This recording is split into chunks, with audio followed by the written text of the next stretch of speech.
Good morning and welcome. This is Sandra Hess, founder of DTC Wine Workshops, and I'm excited to kick off our introductory webinar with Kevin Smith this morning on loyalty programs and brand development.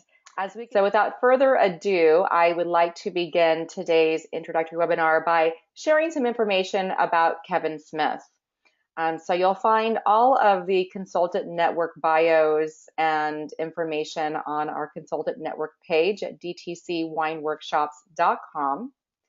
And I've gotten to know Kevin Smith over the years as I've had the opportunity to present out at Fresno State University's Wine Business and Marketing program.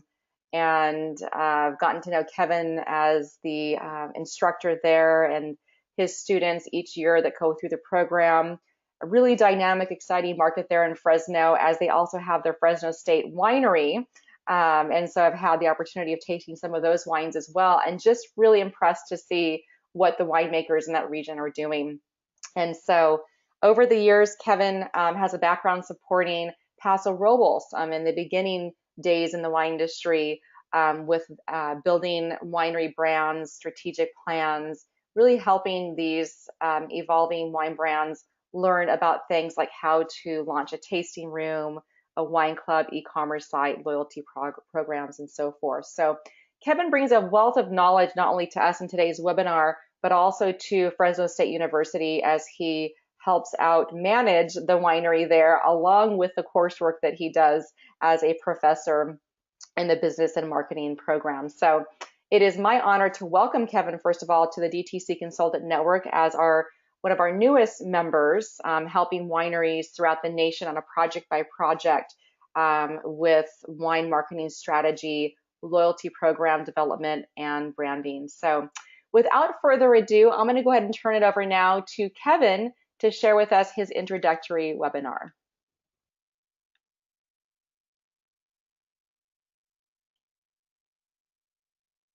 Okay, how are we looking? Can we see my screen? You look great. Can see your screen just fine, and it's all yours, Kevin. All right, very good. Well, I just want to thank everyone for joining today and giving me an opportunity just to introduce myself and where my key strengths are in working with wineries and growing in their direct-to-consumer business ventures. So a little bit about me, you can see in the photos that my family enjoys a lot of camping and fishing, and we have a vintage camper trailer. We love rebuilding that trailer from the ground up and taking it out around the state.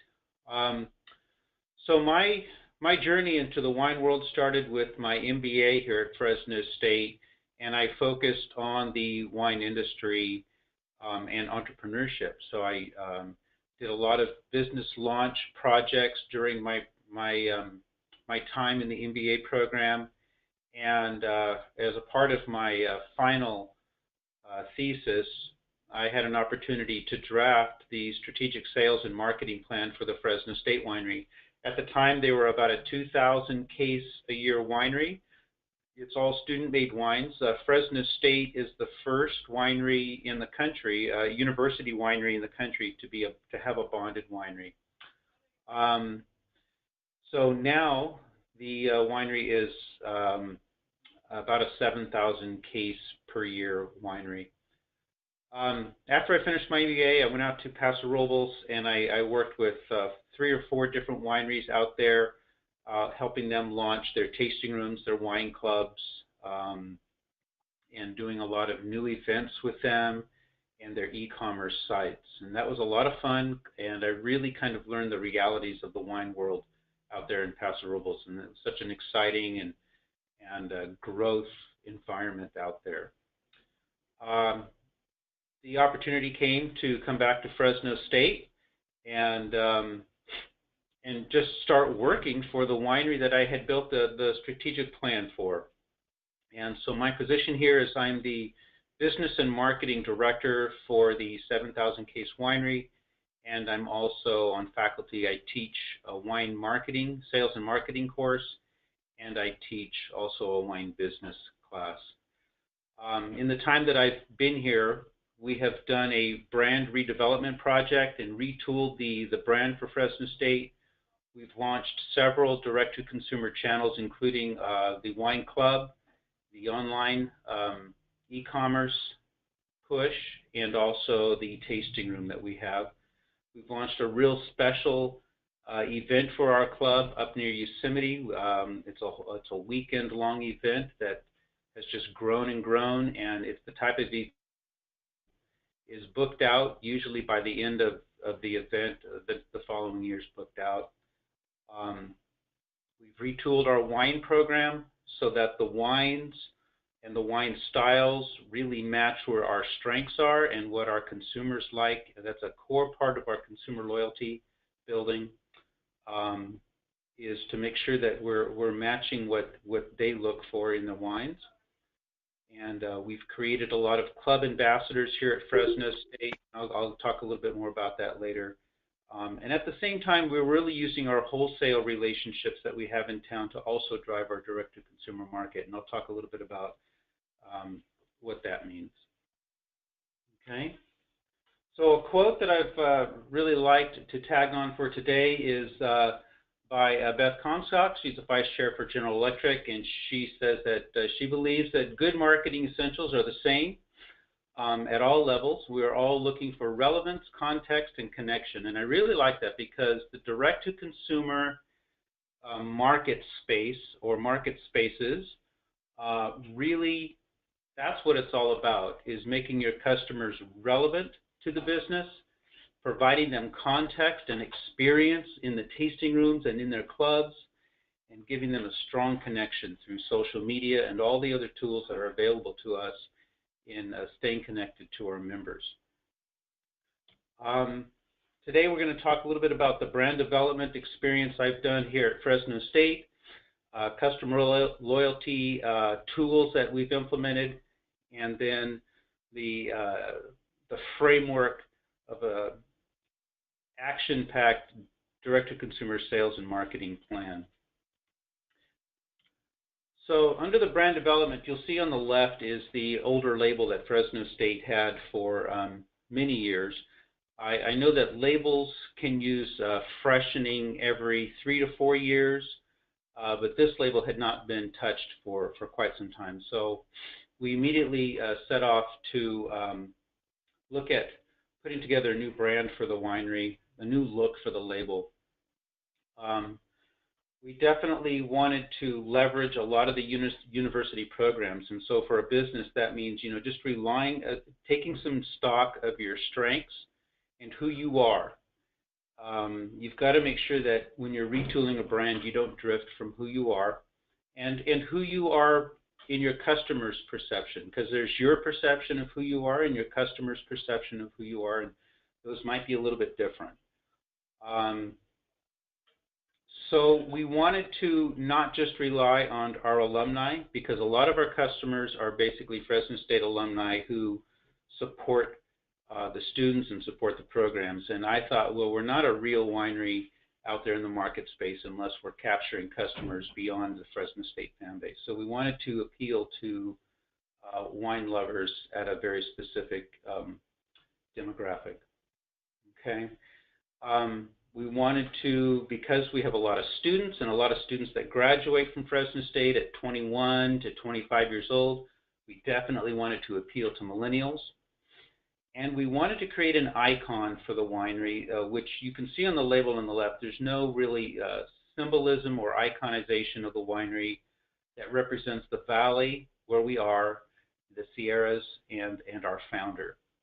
So on the far right, you'll see the erudite label.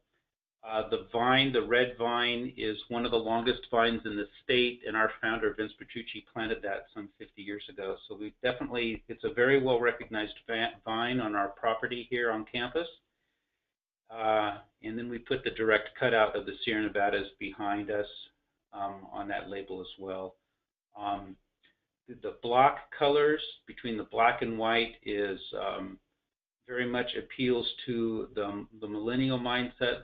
One of the features of the millennial mindset is they like block colors and strong contrast. So that's where that got incorporated.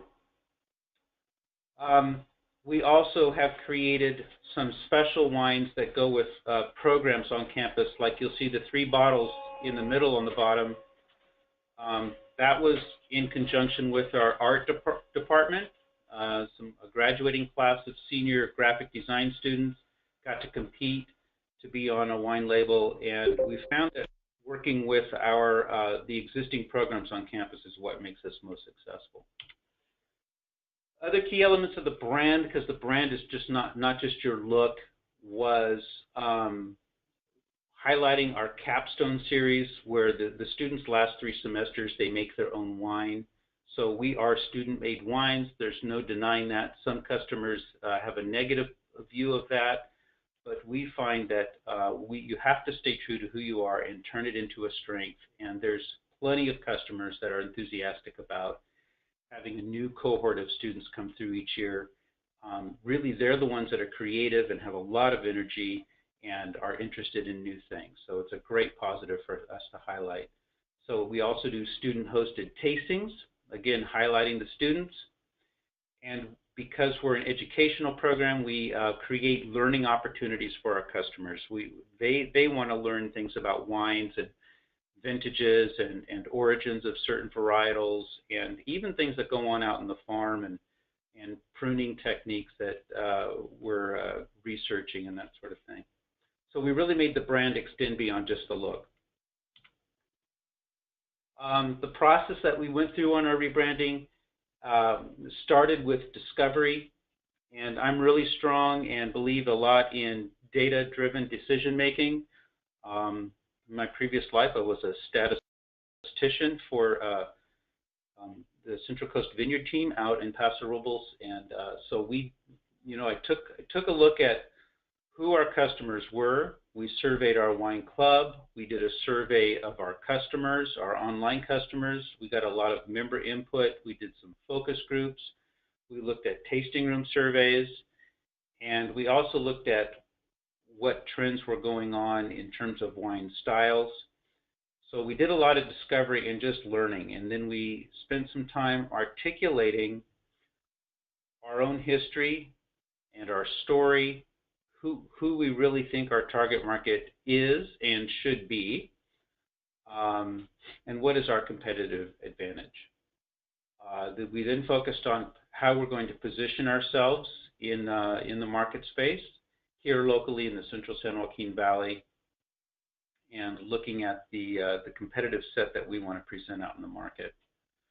And what is our value proposition to the wine consumers? And again, not just to our alumni, because the value proposition to our alumni is different than the value proposition to those millennials or those new customers that we want to capture that aren't necessarily alumni. Okay, so that kind of encapsulates our brand development story over the last 3 years and how we've landed where we are today. Moving on, obviously to most people, customer loyalty and loyalty programs are big, and they're just a critical focus for any direct-to-consumer operation. And it starts for us with, it's hard to learn how to deliver a customer loyalty program without learning who your customers are. So we do a lot of customer analytics in the classroom. My students learn all the tools that are available to them to learn about the customers. They do the work for me. And really collecting the appropriate information on the different customers to learn what drives them in terms of value. So we did wine club focus groups. We do a tasting room survey consistently, and we have online feedback and reviews. We try to reach out to them in as many different formats as we can, and collect that information, and then look at it and see what it's saying to us. What we end up with is, for the most part, is just hyper-personalization in how we interact with our club. So, for example, we have most of the events that we go to, especially the big ones. Fresno State Winery goes to a lot of, those monstrous events where you have 3,000 people or 2,000 people tasting wines, and they're not spending too much time at your table. We do try to build our email lists at those events, and we do a small raffle if you put a card in a jar. And that top right card is an example of personalization, is giving the customer what they want so they can check a box on what kind of news they want. We find that some of our members will drop our newsletter if we're sending them wine specials all the time. You have to do more than just send wine specials. You have to be able to tell stories and provide content.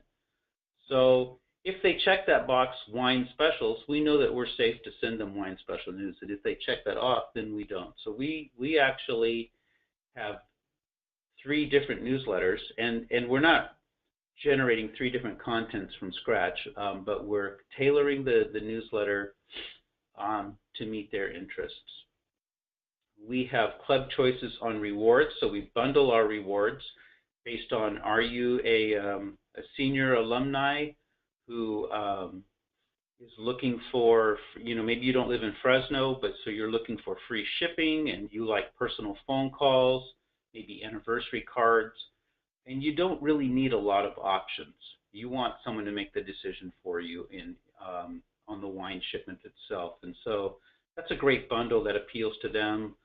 The millennial, on the other hand, or the corner hipster, they demand great discounts. They graduate with extreme student debt, so they want discounts. They like partner offers, so like one of our restaurants, Rocket Dogs, they sell our wine and they also provide a discount to a club member. They like parties, a lot of things to do, VIP parties, and then mass customization, where we have choice clubs for them in terms of reds only, whites only, 6 bottles or 12 bottles, but we do it on a mass level. Okay, so you can see lots of examples there of how we try to hyper-personalize a large club. Okay. So another aspect of our customer loyalty is really working with our top members or customers. We have some top customers that are not wine club members, but they certainly spend a lot at the winery. I've reached out to them directly and gotten to know them on a little deeper basis, and I find out what types of organizations they belong to, and then we work with them. So, for example, we have a member who works in the local tourism industry, and when she has a group of 20 or 30 people, we are always there to either go visit their group or their group can come to the winery, and we do really kind of private wine tastings with their groups. We have a great support couple that lives in a very nice retirement home, retirement center. These are all pretty well-to-do retirees, and we go out there and do a food and wine pairing with their chef at the retirement center, and we turn our wine club members into heroes. We put the spotlight on them. They're the ones that get to stand up and talk about the wines and really become our champions and our ambassadors. And we try to put the spotlight on them as much as possible. And we kind of create little sub-clubs. So I usually go out and tell them that if they get 10 or 20 members to sign up for the club, then we'll deliver the entire shipment right to the retirement home. And we do that with sports and Rotary. We have like the Fresno Gardener Society.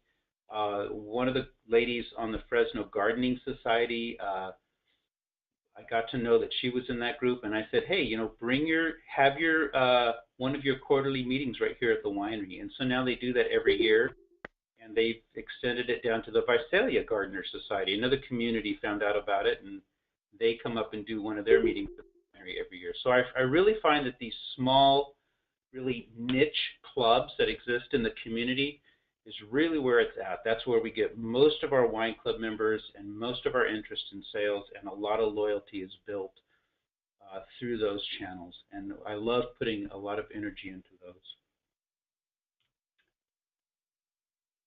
So one of the areas that I love to focus on is growth, especially as a winery has really started in the direct-to-consumer market spaces, and whether they need assistance growing in that area, or really I think what's a great challenge and requires a lot of strategy is as you grow, as you're expanding your direct-to-consumer and you find that you also need to start looking at your wholesale markets. A lot of wineries don't really plan correctly for distribution or wholesale.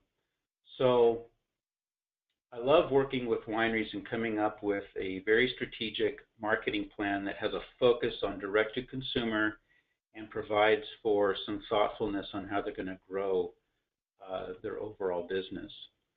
So the plan includes a lot of steps. The reason I called it an action plan is because I always like to end with some really concrete steps for the following year and breaking it down by quarter in terms of what you're going to tackle. But we start by looking at our various customer segments. For Fresno State, it was the supportive alumni and the local explorer. And of course, like I said, in the wine club, that can translate into different bundles of benefits that they might get and different types of things that they need from us or from what they want from us. So we don't treat all of our customers the same.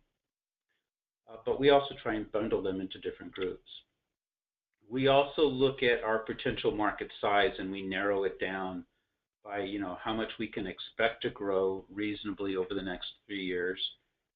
So we look at some statistics in the wine market and where the market's growing and if the market's growing larger and what we can reasonably expect to capture out of that market. We do a lot of steps. We look at our SWOT analysis. What are our internal strengths? What are our internal weaknesses that we need to compensate for? What are some opportunities out in the wine industry overall, and what are some threats that we need to be prepared for? So, for example, down here in the San Joaquin Valley, definitely the drought would be considered a threat that we need to have a response plan for, and what are we going to do with that? Definitely budgeting is a big concern because oftentimes in wine businesses, the budget tends to get absorbed in the growing, the vineyard, and in the winemaking, and what's left over tends to go into marketing and the selling of the wine. So I'm a big champion with my students who are all winemakers in training to make sure that budgeting in your direct-to-consumer needs to be a focus. And within that budget, you need to spend 80% of your resources, your time and your money on the top 20% of your revenue gainers. You need to focus on retaining your customers, your existing customers, more than replacing them. It's 6 times more expensive to replace a loyal customer than it is to keep one. So make sure part of your budget is in what are you going to do to keep your existing customers. You need to have proper wine costing and know really the true cost of your wines. That helps you make smart decisions about your discounts and your promotions that you're going to do in the tasting room or as you go beyond that. And then you come up with an integrated marketing plan on how you're going to use all the tools available to you, whether it's online or in the store or events, and make sure that they all coalesce together. So really that's the story for Fresno State in terms of how we've re-engineered the brand over the last 3 years, how we look at customer loyalty, and how we put together a strategic and comprehensive direct-to-consumer sales and marketing plan that includes looking at how you use your wholesale markets and your distribution to feed back into your direct-to-consumer.